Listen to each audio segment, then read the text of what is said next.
તો નમસ્કાર દર્શક મિત્રો, વિડીયોમાં તમારું સ્વાગત છે।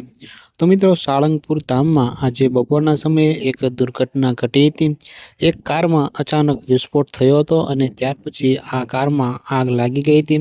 મિત્રો, કષ્ટભંજન દેવ હનુમાનજી મંદિરના પાર્કિંગમાં ઉભેલી સ્વિફ્ટ કારમાં કોઈ કારણોસર આગ ફાટી નીકળી હતી અને મિત્રો, સદનસીબે આ ઘટનામાં અત્યાર સુધી કોઈ પણ જાનહાનિના સમાચાર મળ્યા નથી।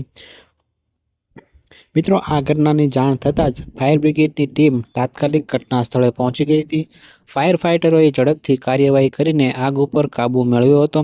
મિત્રો, હાલ તો આગ લાગવાનું ચોક્કસ કારણ જાણવા મળ્યું નથી અને આ બનાવ અંગે વધુ તપાસ અત્યારે હાથ ધરવામાં આવી છે।